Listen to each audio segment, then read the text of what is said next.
And hello, what's up po ulit mga ka-backyard. So nandito kami ngayon sa backyard setup ng egg laying ni Julius. Oh, yan.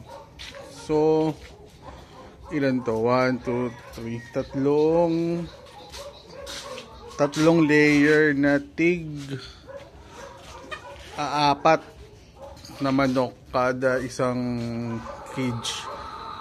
So ayan. So ito automatic to. So diyan pupunta yung eggs. Kapag ano niya, kapag itlog na, babagsak lang diyan. So ayan. Huwag mong hawakan, anak.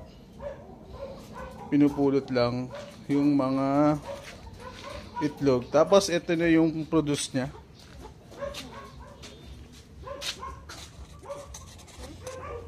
As of now, medyo small pa lang yung produce niya ngayon kasi ngayon pa lang lumalaki. Oo. There are eggs from the chicken. Ah, yes. Yeah. Oh, so yun yung mga, tapos ito ang pakain niya yung chicken chexer na chicken layer mash. Yan. So ayun yung setup nung kanyang, parang hindi kasi, ewan ko kung bakit inano yung bukod dun sa tubigan sa taas, nilagyan din niya ng ganyang setup para sa tubig din. Parang hindi yata, hindi full drinker, parang ayan, hindi siya nagpa-function.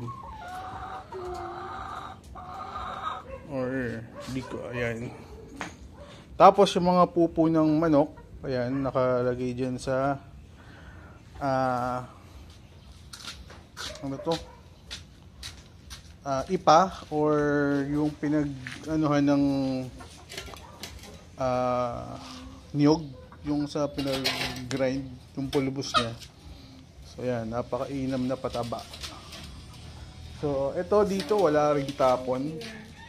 So ang ano nito, yung pati yung mga pinag-iputan, yan. So yan yung setup niya. So hindi ko pa natatanong, busy kasi si Julius kung paano yung kung magkano yung kitaan dito, kung may numbers na ba siya kasi kaka-start lang niya. Yeah. So kung may numbers na ba siya dito. So yun lang, shinare ko lang din na ito na pwede nyo ring i-set up sa mga backyard niyo itong egg laying chickens. So yan.